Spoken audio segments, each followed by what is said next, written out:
చూసుకోండి, పట్టిన కోతులకి ఫుడ్ వేస్తాము.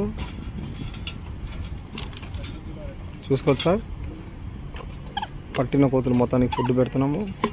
వాటికి ఏం హాని కాకుండా ఫుడ్ పెడతాము, తినిపిస్తాము, వాటర్ వేస్తాము. రోజుకి 4-5 సార్లు వాటర్ వేస్తాం సార్. ఫుడ్ కూడా అట్టే వేస్తాము. ఫ్రెష్గా అప్పుడప్పుడు పట్టిన కోతులకి అప్పుడప్పటికే అడవికి వదిలేస్తాం సార్. అడవికి వదిలే వీడియోస్ కూడా పెడతాను చూడండి సార్. ఇదే మా జాలి. ఇది ఫార్ములా ప్లాంట్ కంపెనీ అంటారు సార్. ఇది చూసుకోవచ్చు.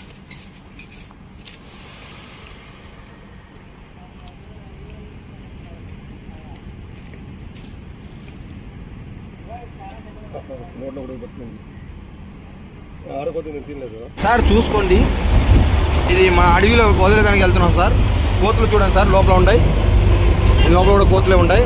ఇది మన అడవికి పోతుంది సార్. ఈరోజు అడవికి ట్రాన్స్పోర్ట్ చేస్తాం. చూసుకోవచ్చు. ఇక్కడ బొల్లెరలానా అశోక్లైనా టెంపో అన్న దేంట్లో మాట్లాడుకోవాలి. ఇక్కడ కోతులు ఎక్కించుకొని మనం పోయి అడవిలో వదులుతాం సార్. చూసుకోవచ్చు, పట్టిన కోతులు మొత్తానికి అడవిలో వదులుతున్నాం చూడండి సార్. వాటికి ఏం హాని ఉండదు, పట్టడం జరుగుతుంది. వాటికి అడవిలో వదలడం కూడా జరుగుతుంది సార్. చూడండి, అడవిలో వదులుతున్నాం చూసుకోవచ్చు.